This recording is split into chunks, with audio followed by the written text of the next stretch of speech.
பரிசுத்தம் கிருபை நிறைந்த நல்ல தகப்பனே, இந்த புதிய நாளுக்காக நன்றி.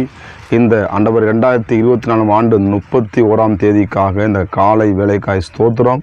எங்களோடு கூட பேசுங்கப்பா. இந்த 2024 ஆண்டு முழுவதும் எங்களை பாதுகாத்து வந்தீங்க. இந்த 31ஆம் தேதியிலே கூட எங்களை சுகபத்திரமாய் கொண்டு உங்களுடைய கிருபைக்காக நன்றி ஆண்டவர். எங்களை பலத்தினாலும் அல்ல, உங்களுடைய பராக்கிரமத்தை உங்களுடைய ஆவியினால எல்லாம் ஆகும் ஆண்டவர். ஏசப்பா, மனதார உமக்கு நாங்கள் நன்றி சொல்லுகிறோம். குடும்பமாக இயேசுவின் நாமத்தின் பிதாவே, ஆமே. எடுத்து வாசிப்போம். சங்கீத புஸ்தகம் 65:11 கூட வாசிப்போம். சங்கீதம் 65:11. வருஷத்தை உம்முடைய நன்மையினால் முடிசூட்டுகிறீர், உமது பாதைகள் நெய்யாய் பொழிகிறது. கர்த்தருக்கு மகிமை உண்டாவதா. வருஷத்தை நன்மையால் முடிசூட்டுகிற ஆண்டவர். பாருங்கள், இந்த 2024 எத்தனை விதமான போராட்டங்கள், வெற்றிகள், தோல்விகள், விளைவினங்கள், சோதனம், பலவிதமான சோதனை, எத்தனையோ கண்ணீர்கள், கவலைகள்.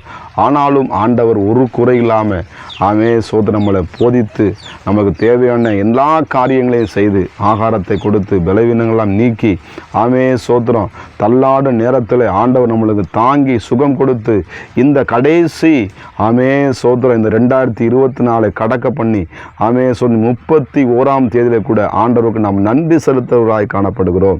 அருமையான தேவ பிள்ளைகளை, இந்த நாள் 31ஆம் தேதியில ஆண்டவர் 2024 என்னெல்லாம் செய்தார் அந்த நன்மைகள்லாம் எழுதி வச்சு, ஏசப்பா உமக்கு நன்றி ஆண்டவரே, எனக்கு ஆபத்தெல்லாம் கூட இருந்தீங்களே ஏசப்பா, என் பிள்ளைகளோடு இருந்தீங்களா ஆண்டவரே, என் பயணத்தை காத்தீங்கிற ஆண்டவரே.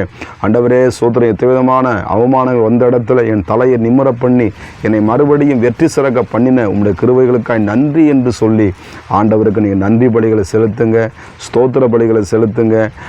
உதடுகளின் கனிகளாக ஸ்தோத்திர பலி செலுத்துங்க. நன்றி சொல்லி கொண்டே இருங்க. நீங்கள் எவ்வளவு நன்றி சொல்லுவீங்களோ அந்த அளவுக்கு நமது ஆண்டவராக இயேசு கிறிஸ்து அவர் மகிமைப்படுகிற தேவனாக இருக்கிறார். ஏன்னா ஒரு மனிதனே சொல்ல நன்றி தேங்க்ஸ் விரும்பும் பொழுது வானத்தையும் சமுத்திரங்கள் நீரூற்றை உண்டாக்கின தேவன் நம்ம எவ்வளவா நன்றி சொல்ல கடமைப்பட்டு இருக்கிறோம். அருமையான தேவ பிள்ளைகளே, ஏன்னா அந்த வருஷத்தை ஒவ்வொரு நாளும் ஒவ்வொரு நொடியும் கடக்கிறது எவ்வளோ பொருங்க. ஆனாலும் ஆண்டவர் ஒரு சேதமும் இல்லாமல் நம்மளை சுகபத்திரமாய் தூக்கி சுமந்து வந்து கரை சேர்த்த ஆண்டவருக்கு நாம் நன்றி சொல்ல கடமைப்பட்டிருக்கிறோம். அருமையான தேவ பிள்ளைகள் நாளில் நீங்கள் குடும்பமாக ஆண்டவருக்கு என்ன பண்ணுங்கள், நன்றி சொல்லுங்கள். நீங்கள் பயணத்தை காத்தீங்க, நன்றி ஆண்டவரே. இக்கட்டான நேரம், எவ்வளோ பெரிய இக்கட்டு உங்களை வாழ்க்கை. ஆனால் அந்த இக்கட்டில் கர்த்தர் கூட மாத்திரம் இல்லைன்னா மனிதன் நம்மளை என்ன பண்ணுவான், உயிரோடு விழுங்கியிருப்பான் என்று வேதம் சொல்கிறது.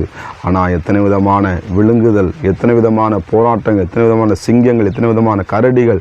ஆனாலும் ஆண்டவர் பாருங்க, ஒரு சேதம் ஒன்றும் உங்களை சேதப்படுத்தாது, வாதை உன் கூடாரத்தை அணுகாது என்று சொன்ன வார்த்தையின்படி இந்த வருஷம் முழுவதெல்லாம் ஆண்டவருக்கு நன்மை செய்து நம்ம முடிசூட்டின ஆண்டவர். அதில் போட்டிருக்கிற வருஷத்தை உம்முடைய நன்மையினாலே முடிசூட்டுகிறீர், உமது பாதைகள் நெய்யாய் பொழிகிறது. நம்மளுக்கு அருமையாய் நம்மளே வாழ்க்கையில் அற்புதங்களை செய்கிற ஆண்டவர்.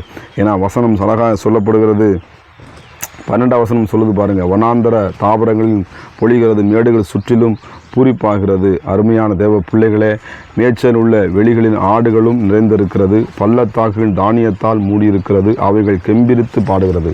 இந்த 2024 ஆண்டு முழுவதும் ஆண்டவர் செய்த நன்றிகளை எண்ணி அவரை பாடுங்க, கொண்டாடுங்க, ஆண்டவருக்கு நன்றி செலுத்துங்க.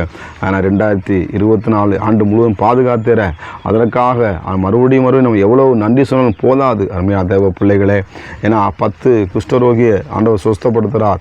அதில் ஒருத்தமாக நன்றி சொல்கிறான். நம்ம அந்த உபபரம் கூட அந்த ஒரு நபராக ஆண்டவர் என்ன பண்ணான், தேவனை தேடுகிற உணர்வுகள் உண்டோ என்று பார்க்க ஆண்டவர் மனுபுத்தனை கண்ணோக்கி பார்க்கிறார். இன்றைக்கு ஆண்டவர் இந்த கால நேரத்தில் ஆண்டவர் குடும்பங்களை கண்ணோக்கி பார்க்கிறார். சோத்திரம், என் பிள்ளை நன்றி சொல்லாதா, எனக்கு டைம் சொல்லாதா, என்னை நோக்கி பார்க்காதா. இந்த கடைசி இந்த மாதத்திலும் கூட, இந்த கடைசி நாளில் கூட, அந்த 2024 எத்தனையோ விதமான என் பிள்ளையை சுமந்து வந்தனே, என் பிள்ளை என்னை நோக்கி பார்ப்பானா அவளோடு காத்து கொண்டிருக்கிற நமது ஆண்டவராக இயேசு கிறிஸ்து நமக்காக இந்த பூமியில் வந்து மரித்து அடக்கம் பண்ணப்பட்டு 3ஆம் உயிரோடு எழுந்து தங்களுடைய கரங்களை விரித்து உங்களை நோக்கி பார்த்து கொண்டிருக்கிற ஆண்டவர், அந்த அழகான கண்களுடைய ஆண்டவர், நமக்காக ஆணிகள் அடிக்கப்பட்ட ஆண்டவருடைய கரம் உங்களை நோக்கி வருகிறது. அந்த ஆண்டவருடைய கரத்தை நோக்கி, எசப்பா உங்களுடைய கையை பிடிச்சு, ஆண்டவரே நான் நன்றி சொல்லுகிறேன்ப்பா.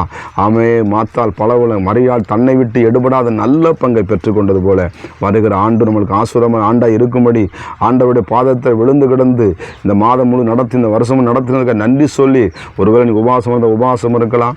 ஆமே சோதரன், தேவ சமூகத்தில் ஆண்டவர்களுக்கு நன்றி சொல்லி கொண்டே இருங்க. உங்கள் வாழ்க்கையில் பெரிய நன்மைகளை நீங்கள் எதிர்பார்ப்பீங்க. நிச்சயமாக பெண்மை நன்மைகளை கர்த்தர் கொடுத்து உங்களை ஆசீர்வதித்து உங்களை வாளாக்காமல் உங்களை தலையாக்குவார், உங்களை கீழாக்காமல் மேலாக்குவார். நம்ம ஜெபம் பண்ணுவோமா? பரிசுத்தமும் கிருபை நிறைந்த நல்ல தகப்பனே, இந்த ஆண்டு முழுவதும் உடைய பிள்ளைகளை அதிசயமாய் நடத்தி வந்த சோதரம் அப்பா, ஏந்தி நீ சுமந்து தாங்கி நீ தப்பு எத்தனையோ ஆபத்துகள் ஆண்டவரே, சரீரத்தை எத்தனை நான் உயிர் பிழைப்பனா பிழைக்க மாட்டேனா, என்னால் இதெல்லாம் கடக்க முடியுமா? ஆனாலும் ஆண்டவரே, இன்றைக்கு நாங்கள் உடைய வார்த்தையை கேட்டுக்கொண்டிருக்கோம்னா ஆண்டவரே, அது உம்முடைய கிருபை ஆண்டவரே, எங்களுடைய சுயத்தில் அல்ல ஆண்டவரே, எல்லாமே உம்முடைய கிருபைக்காக நாங்கள் நன்றி செலுத்துகிறோம் அப்பா. எங்களை கரை சேர்த்தீரே, உமக்கு ஸ்தோத்திரம். ஒரு சேதமும் அணுகாமல் குடும்பத்தை பிள்ளைகளை பாதுகாத்தீரே, நன்றி சொல். தேவையெல்லாம் சந்தித்தீரே, உமக்கு நன்றி. எந்த இடத்துல வெட்கப்பட்டு போகாதபடி தலையை நிமிர பண்ணினீங்களே, அதற்காக நன்றி செலுத்துகிறோம். உங்களுடைய நாமத்தை மையப்படுத்த எங்களை ஆசீர்வதிங்க. இயேசுவின் நாமத்தின் பிதாவே, ஆமென். God bless you. கர்த்தர் உங்களை ஆசீர்வதிப்பாராக.